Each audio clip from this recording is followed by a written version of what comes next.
Tayo ba tayo patayo? Pag mo, mamaya, kulang kayo. Okay.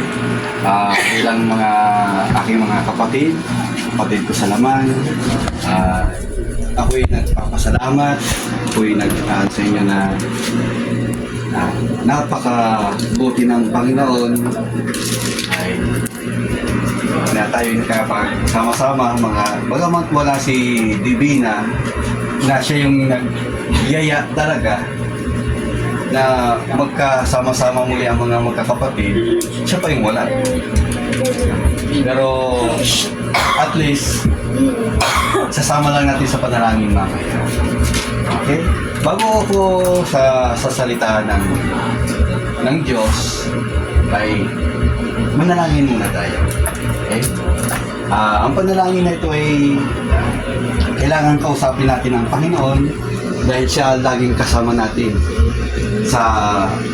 Kumbagay, hindi ko kayo maisa-isang may panalangin, ngunit ang Diyos lagi kayong gagabayan. Okay? Manalangin tayo.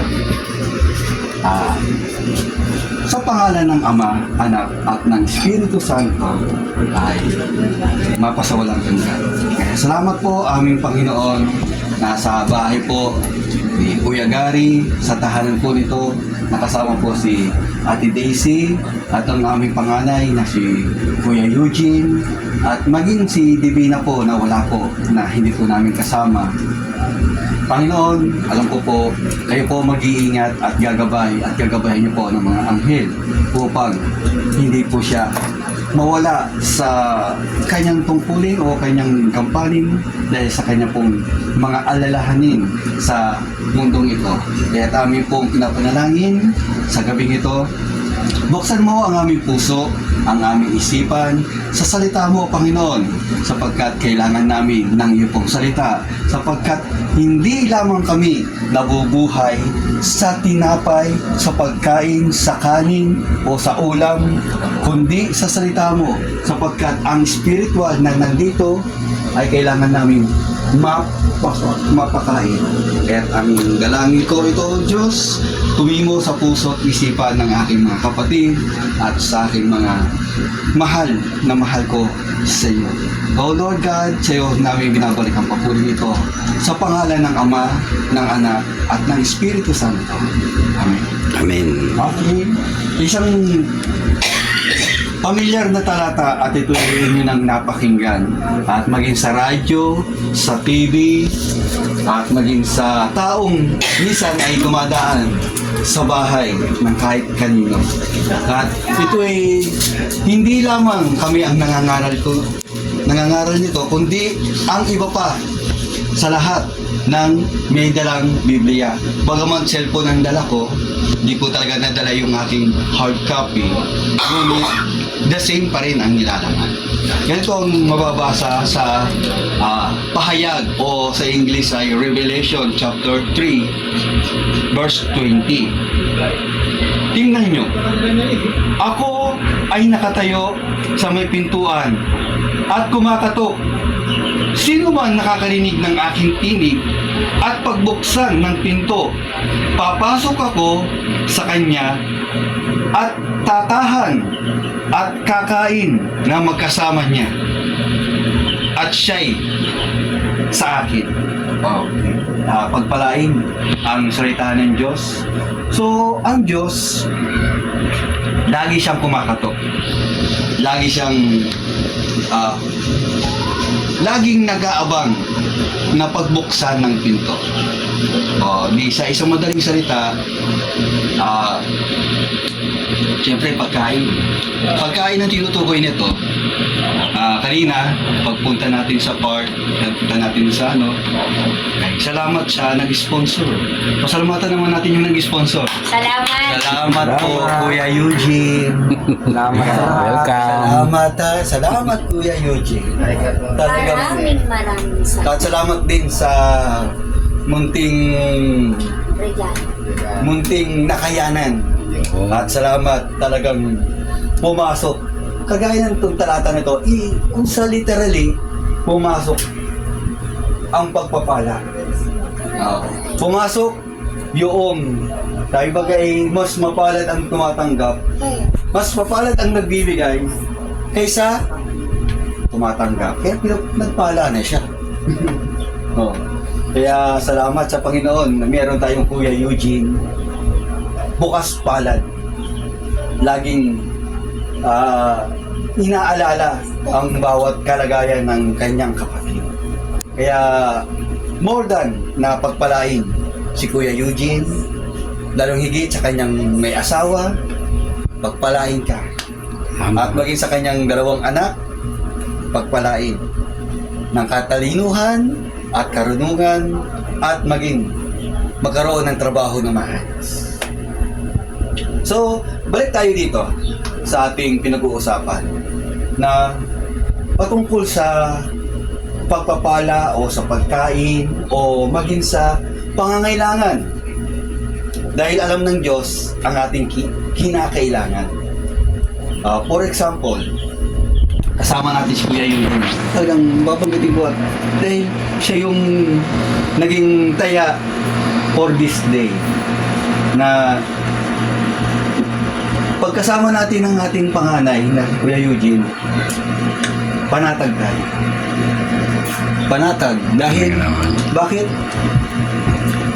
Dahil siya yung taya. Siya yung bubunot.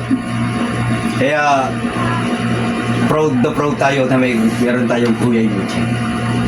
So, kung sa government naman, kung ang kasama nyo ay si Mayor, siyempre, alalay kayo doon.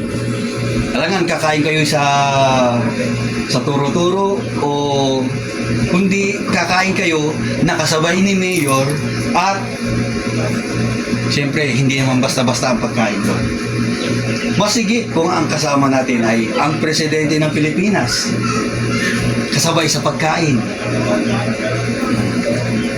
So, dito tinutukoy dito sa Biblia, si Jesus Christ, ang Diyos, ay matagal nang kumakatok. Ngunit hindi pa rin pinagbubuksan ng pintuan. Naririnig ang tinig, ngunit hindi pa rin nila binubuksan ang pintuan. Kaya hindi papasok mismo si Jesus o si Jesus Christ sa tahanan. Bakit? Sarado pinto eh. Dahil ang puso tutukoy ito sa pintuan. Kung bukas natin na tinatanggap ang salita ng Diyos, papasok siya. At kasabay, nakakain. At bakit? Ang pisikal natin na katawan, kailangan kumain. Pag hindi ito kumain, ay, malnourished ang magiging mangyari. So, bothly spiritual at physical, kailangan pakainin. Kaya kailangan makakain yung ating spiritual. Dahil kailangan natin ito. Dahil hindi lamang tayo dito magiging destinasyon, kundi merong langit na destinasyon. Kaya kung ang ating magulang na si tatay Domingo Pariano ay nasa langit, salamat sa Diyos. Kanina talaga nararamdaman ko talaga si tatay. Hindi sadya siguro nahulog yung pagkain ni Mape, naalala ko talaga si tatay. Parang nararamdaman ko kanina eh. Kaya yung kanina, ay talagang sabi ko, tatay, nagsama-sama kami dito. Dahil meron kaming purpose, meron kaming layunin, at meron kaming dapat pag-usapan. Naalalahanin natin yung ating Ama na naglalang din sa atin o nagbigay ng buhay sa atin, at maging ang ating Nanay Maria. Nawa, nasa langit din. At kung sakali man magkasama-sama tayo, magkaroon ng reunion sa langit, mga kapatid ko, nag-aabang ang nanay at tatay natin sa langit. Kaya hayaan ninyo yung salita ng Diyos pumasok. Huwag hayaan sarado ang ating isip. lalong higit sa salita ng Diyos. Dahil ito ang magiging guide natin. Kaya yung Bible, kung i-acronym ko, ay meron talaga siyang meaning. Basic, ibinibigay na pinagkaloob sa buhay natin ay minsan lang. At ang kasunod nito ay ang paghuhukom. May hukuman sa langit. At meron talagang mamamagitan doon. Walang iba doon kundi ang ating Panginoong Hesus. Siya rin maghahatol ng kung ano man ang nagawa natin. Kaya yung Bible, kung ano ang nilalaman ng Bible, doon din siya babase. Kung nasundan ba natin, nasunod ba natin yung nilalaman ng Biblia. Kaya habang kasalo natin sa pagkain ang mismo ang Diyos, malalaman natin ano ang kanyang instruction kung ano ang kanyang itinuturo para makasama natin si tatay at si nanay sa langit. Insidente